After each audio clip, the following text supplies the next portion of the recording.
ሰዎቹ እንግዲህ ጴጥሮስ ታስሮ የነበረው ጴጥሮስ ይፈታ ብለው በጸሎት ሲተጉ ከረሙ።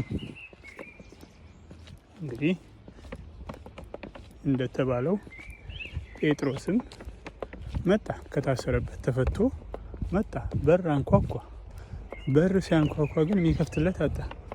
ጭራሽ እያዩት እንኳን በቃ የጴጥሮስ መልአክ ሊሆን ይችላል ይላሉ። አንዴ የሆነ ምታትም ይመስላችኋል። የኔ ጥያቄ እንዴ ምን ብለው ነበር የጸለዩት? ጴጥሮስ ይፈታ ብለው ነበር የጸለዩት። ጴጥሮስ መጣ።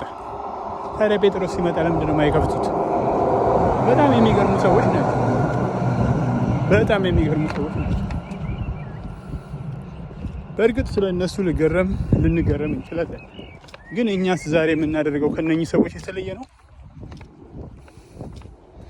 ምን ጸልየው ያው ዝም ከማለት መቼም መጸለይ ይሻላል የሚል ሃይማኖታዊ ስርዓት ስላለ እሱን ለማሟላት ሊሆን ይችላል።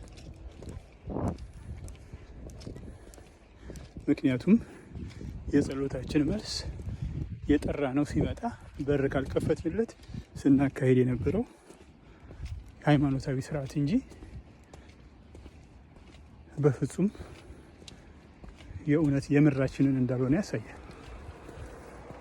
የጠራ ነው ይመጣል፣ ሂድ ያልነው ደግሞ ይሄዳል። ይሄ ነው ፕሪንሲፕሉ። ጸሎት የፍርድ ስርዓት ነው። እኛ የፈረድንበት ይፈረድበታል፣ እኛና ያልነው ይመጣል፣ እኛ ሂድ ያልነው ይሄዳል ነው ስርዓቱ። ይሄን ተከትለን ካላልን ግን የጠራ ነው ሲመጣ በሩን እንዘጋለን። በሩን ልንከፍትለት ያስፈልጋል። በር ካልከፈትንለት ጴጥሮስ ወደ ቤታችን አይገባም።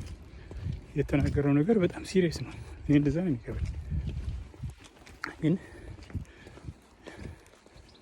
መንፈሳዊ ዓለም ሲሪየስ እንደሆነ እኛም ሲሪየስ ሊሆን ያስፈልጋል።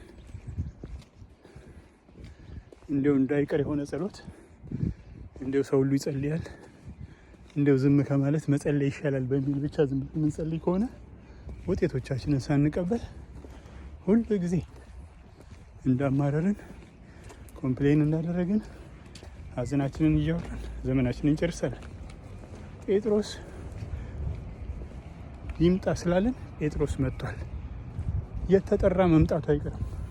ሰው ባለስልጣን ነው። ባለስልጣን ሲጠራ መልስ የማይሰጥ ግዑዝ ነገር የለም። ሁሉ ግዑዝ ነገር መልስ ይሰጣል። አልዓዛር ሲጠራ አልዓዛር ይመጣል እና ጴጥሮስን ሲጠራ ጴጥሮስ ነው የመጣው። ዛሬ የኛ ጴጥሮስ ምንድን ነው? የታሰረብን ታስሯል ብለን የምናስበው ነገር ይመጣል። መጥቶም ደግሞ ይሄን እያንኳኳ ነው እና የጸሎት ስርዓት ጸሎት የመቀበል ስርዓት እንጂ የመለማመጥ የመነጫነጭ ስርዓት አይደለም። አይኖቻችንን እንክፈት።